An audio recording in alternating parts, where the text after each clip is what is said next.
Hello, everybody. I'm going to read to you The Diary of Disaster by Nick Spangler. For many ambitious reporters, September 11th was the ultimate challenge. Nick Spangler arrived at the World Trade Center within minutes of the first attack, defying police orders to evacuate the area. He approached the burning towers, avoiding the debris of the collapse by ducking into a Starbucks. Emerging from the protective confines of the cafe, he witnessed a scene seemingly ripped from a Bosch painting. Ash-covered firemen and women searching abandoned buildings, a severed leg wrapped in burlap, uneaten meals covered in thick beige dust, the collapse of WTC-7. When he sat down to write that night, the horrible images were still vivid, and words describing them flowed easily. Spangler was 25. He was a student at the Columbia Graduate School of Journalism. Before enrolling at Columbia, he was a bike messenger in Manhattan and a sports reporter for the Southampton Press. Here's the story. I won't forget the sound the plane made, heavy and rasping. It flew over my head and into the north side of World Trade Center 1, and then it vanished. I could see only smoke and a hole. 8:46 a.m. I was outside PS 89 on Chambers and Greenwich, tailing a city councilman on the third stop of his Election Day campaign when the plane hit. "Put the babies in the school, get them inside," somebody shouted. I started running. It took me perhaps 2 minutes to get to the great square off Church Street, still bounded by those massive towers. Millions of documents floated in the sky. There were sirens almost immediately, but there was no one to stop me, and I wanted to get as close as I could. WTC 5 on the north side of the square was ringed by a ledge of about six feet wide, and I used it for cover. Fist-sized chunks of concrete and long strips of steel and tiny pieces of glass were hitting the ground beyond the ledge. 3 building maintenance guys and a cop came out. We told each other that we had just seen what we had just seen, and then we saw the bodies falling. We were rendered inarticulate. "Jesus Christ. Oh, Jesus Christ," somebody said. At some distance, falling debris can be mistaken for bodies, but I can say this with absolute certainty. I saw 2 bodies fall, and I saw 4 that had already hit. I saw one fall on the opposite edge of the square, arms out and legs straight. I heard it tear through the roof of a bandstand, and I heard it hit the ground. Closer to me, I saw a woman hit the concrete. At 9 a.m., WTC got hit. There was the same rasping sound and a crack at impact. The others left. I stayed, and when the glass came, I pressed myself against the wall and covered my face with my left arm. I heard the glass tinkling around me and soothing music coming from the speakers above me. I thought there was a time when I could have chosen to escape. AC ducts were dropping all over the place, but the glass abated. I could see the dead woman in front of me. I knew that she was a woman because she was wearing a skirt, sea green, and I could see her legs. From about 150 yards away, I could see her blonde hair, but not her face. I thought if I could edge around the corner and get much closer to her and still be protected by the ledge, but the second I made the turn, I became terrified and I had to back up. At 9:15, a man came sprinting out toward me. "What are you doing here?" he asked. I showed him my press pass. He pulled out a badge, smiled, and said, "Mine's bigger than yours." He was FBI. "This whole area is a crime scene, and it's still dangerous out here, man. Just back up across the street." He made the turn. I couldn't, and he was gone. I figured I'd retreat and then try to get into the complex from the south side. I ran through the deserted farmer's market, got under the ledge of WTC 2 on Liberty Street. Debris was still falling. Something hit a stoplight and bounced crazily but did not fall. It was getting hard to breathe. A policeman across the street yelled at me. At 9:25, I saw 15 to 25 firemen across Liberty Street walk away towards WTC 2. 2 policemen escorting a television camera. The team came to get me. We walked back east toward church. They went inside WTC 2 and told me to leave. I showed them the press pass and argued that cameramen shouldn't have special rights. They didn't buy it. I waded through ash, rubble, paper to what looked like a medical staging area. I ducked under the tape and was confronted immediately. I showed the pass. This time it worked. "We need triage now," somebody shouted. There was a woman in tears. I saw raw flesh on the side of a woman's face. I saw people dripping blood. I spoke with a man named Rahir Kelly, who had been on the 78th floor of WTC when the plane hit. "We had just seen the explosion," he said. "We saw people fall out. I was getting into the elevator when it hit us. The explosion just knocked us down. I was just going for air and light. I jammed my hand in the door and got into the stairs with some people, and it was just carnage on the 78th floor. There were bodies lying there, arms. There was a person decapitated 10 feet away from me. It took us about 30 minutes to get down. We saw some firemen on the 20th floor, told them to get those people."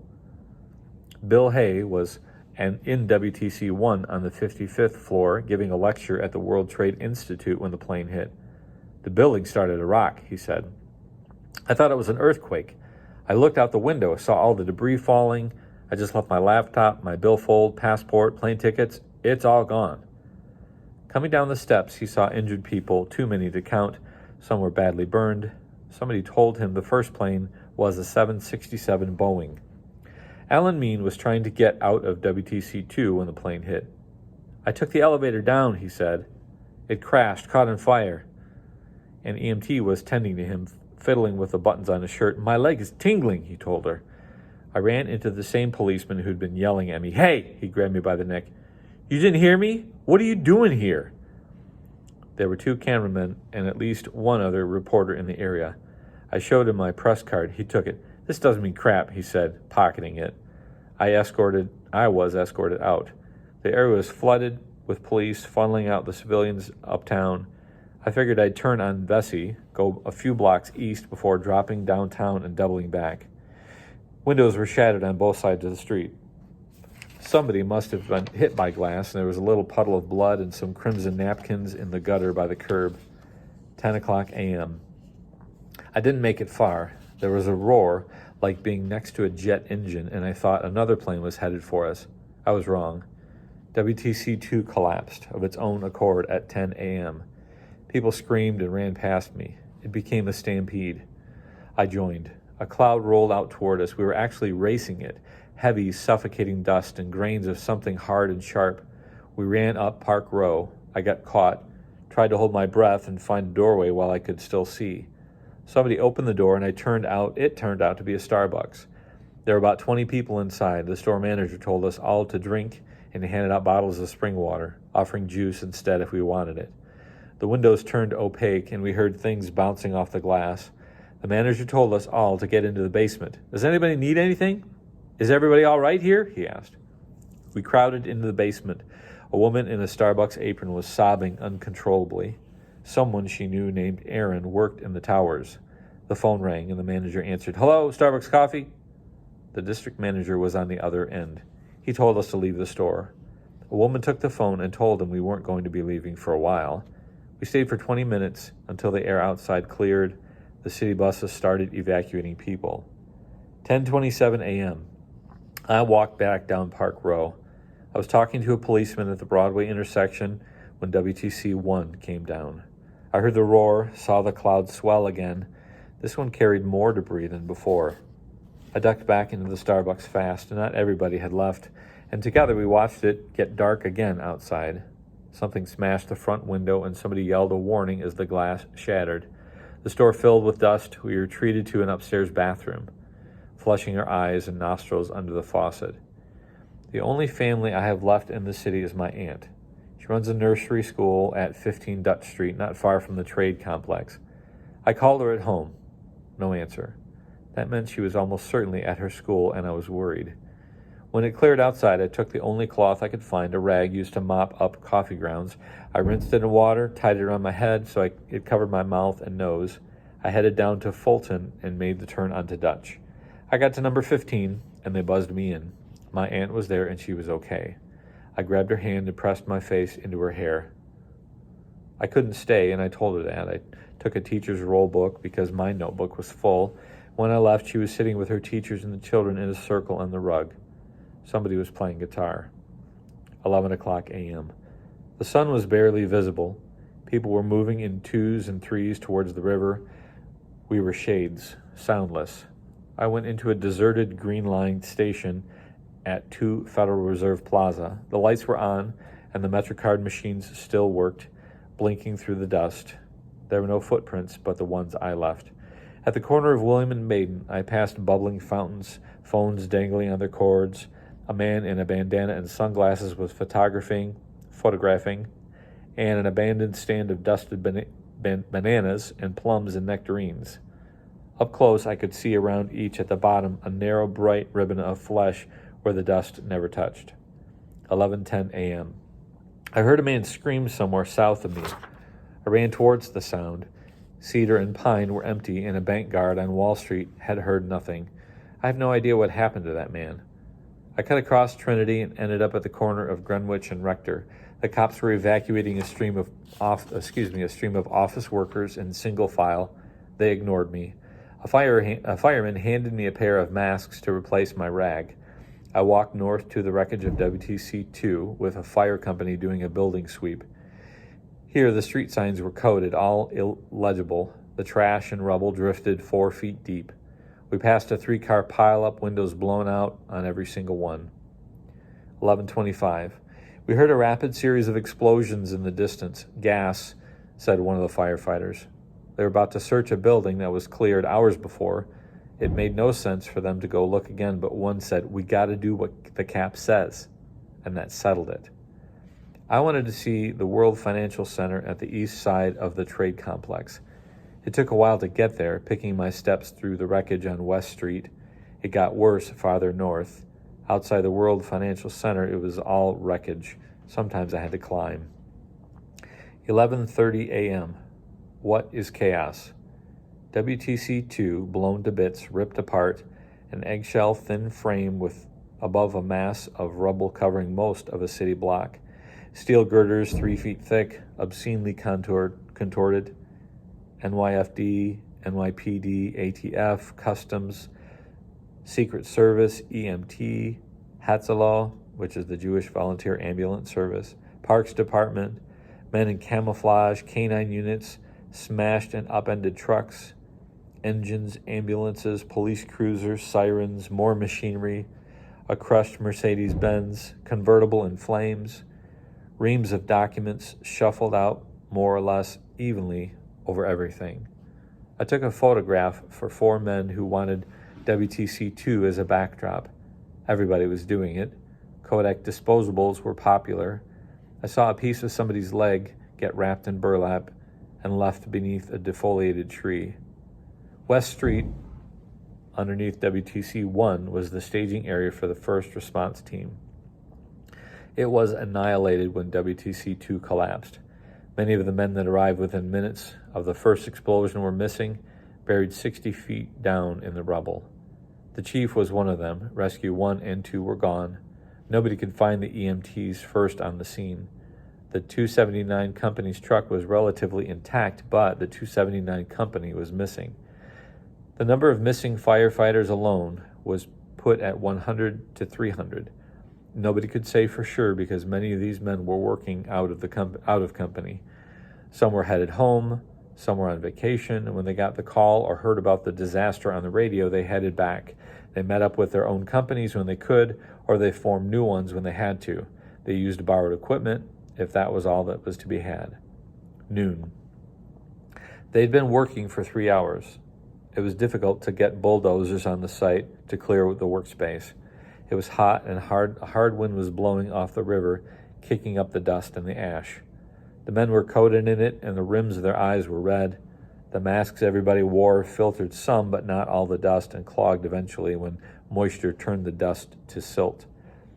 Firemen, and it was most entirely men that day. They were tough, and they were trained to work in conditions that literally are lethal.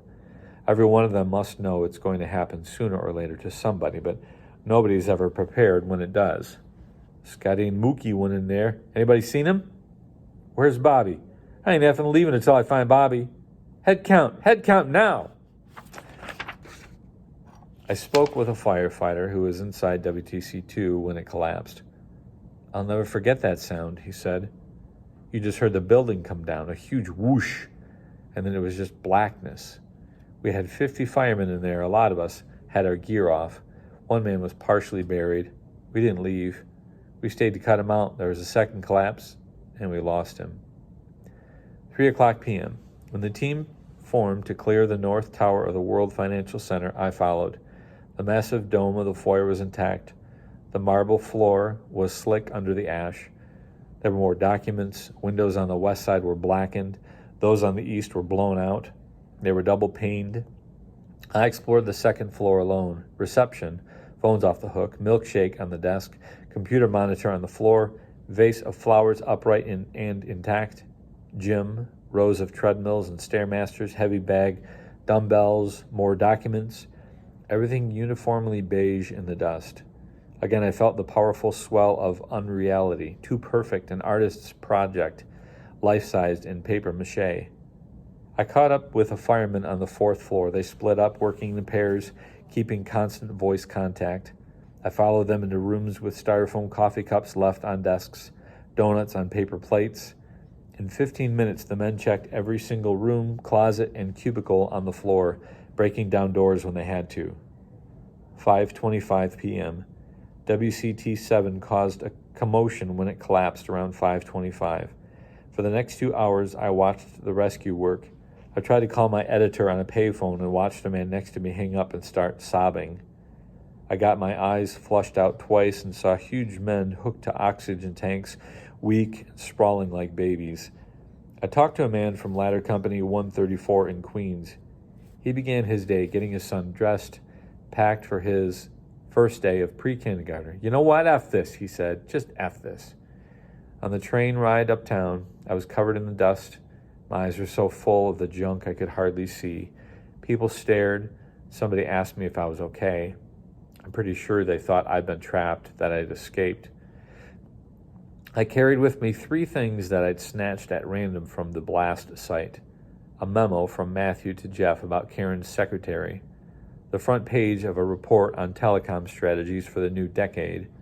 A photograph of a mustachioed man in a tuxedo at a podium. They stink of burnt plastic, and there's still enough dust on them to make my skin itch when I handle them.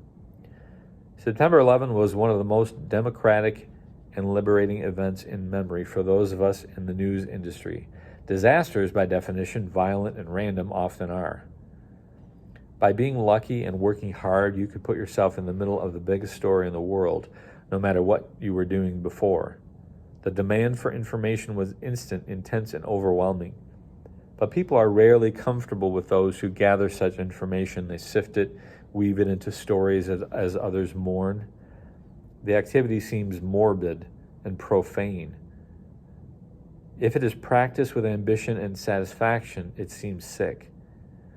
There's this girl who called me a vulture. There's the psychologist who believes if I am not in shock, I must be in denial. The normative assumption is that a moral person will be either immobilized or repulsed by a Holocaust. It was quite the opposite with me. I spent 12 hours downtown reporting, headed back to my apartment on 120th Street, had some drinks and a shower. I wrote without interruption until afternoon the next day. Most of the time, the experience of writing for me is plodding, uncertain, something to be dreaded. But that night, the paragraphs came easily, and I knew they were good. I cannot think of a way to say this that is not perverse, but I felt an intense passion in the hours after the Holocaust, an exaltation. I felt alone at the center of the world. All details became crucial and iconic. I tried to record absolutely everything. My own importance in the world was suddenly magnified, I felt it so. I fed on the destruction around me. When the feeling was gone, I missed it. Pretty average reaction, I'm told. Everyday life has a lot of what that day was not. Tedious, lonely, filled with vacillation, and spent mostly trying to satisfy a few very base appetites. I wrote this about a week after the attack. I believe that our present way of life ended in those minutes or hours. The American ethos, the way we see the world and our place in it, fractured and will perhaps have to be discarded. That is the dressed-up, smoothed-over analog of seeing planes vanish into buildings and people coming down from the sky.